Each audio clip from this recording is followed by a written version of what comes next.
Le pinceau magique. Wang-Li était le plus jeune fils d'une famille de paysans.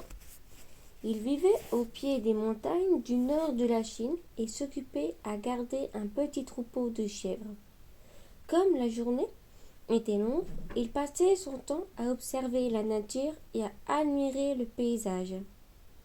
Wang-Li aimait beaucoup dessiner. Il rêvait d'apprendre la peinture pour raconter toutes les beautés du monde.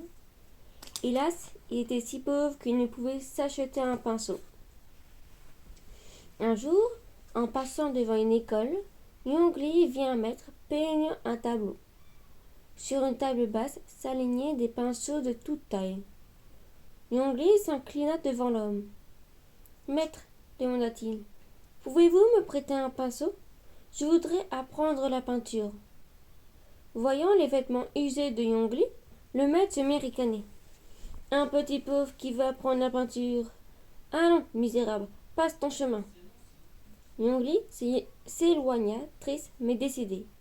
Si c'est ainsi, j'apprendrai seul, se dit-il. Wang-Li se mit à dessiner chaque fois qu'il en avait le temps.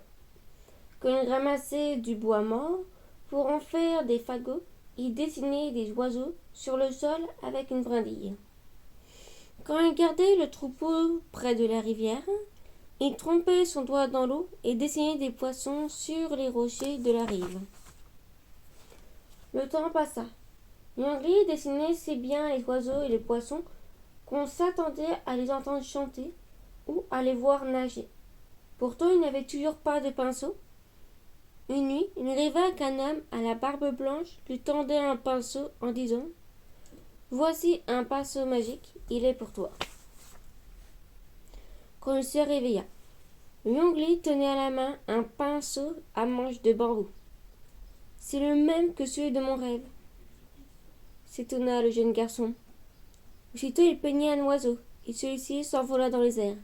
Il peignit aussi un poisson qui sauta dans la rivière. Wang-Li comprit alors que le vieillard avait raison. Ce pinceau était vraiment magique. Il se mit donc à peindre pour les pauvres du village. Il peignait les charrures, des lampes, du grain, des poules et du cochon. Et chacun repartait avec ce que Wang-Li avait écrit avec son pinceau magique. Ce prodige parvint aux oreilles de l'empereur. Il fit arrêter Wang-Li, ordonna qu'on le jette en prison et s'empara du pinceau magique. L'empereur se mit aussitôt à peindre des sacs d'or. Dès qu'il eut terminé, les montagnes de sacs d'or se transforma en un misérable tas de cailloux. Il peignit alors des pierres précieuses. Elles tombèrent en poussière. L'empereur comprit vite que seul Wang-Li pouvait se servir du pinceau magique. Il le fit sortir de sa prison et lui dit « Tu vas peindre pour moi tout ce que je t'ordonnerai. Pour voir ce dont tu es capable, tu vas d'abord peindre la mer. » Wang-Li prit le pinceau magique et, en quelques instants, la mer s'étendit au pied du palais.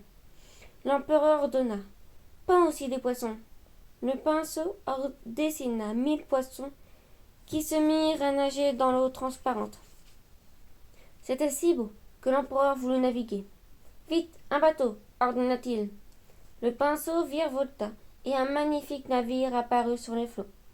L'empereur monta à bord avec toute sa cour. Un coup de pinceau et la brise se leva, gonflant les voiles. Le navire s'éloigna du rivage. « Encore du vent !» cria l'empereur. Wang-Li ajouta plusieurs coups de pinceau. La mer s'agita et les vagues se creusèrent. Des paquets d'eau s'abattirent sur le pont. L'empereur était trempé. « Ça suffit maintenant !» hurlait-il dans la tempête. « Assez de vent !» Mais Wang-Li n'écoutait plus. Son pinceau allait et venait dans le ciel. Traçant de larges courbes, les hurlements de l'empereur se perdaient dans le bruit du vent. Le navire était ballotté par les vagues écumantes. Bientôt, il disparut à l'horizon, entraînant avec lui l'empereur et toute sa cour. Wang-Li rangea son pinceau magique et la tempête s'apaisa. Il retourna alors dans son village, où il passa le reste de sa vie à peindre pour les pauvres gens. Fin.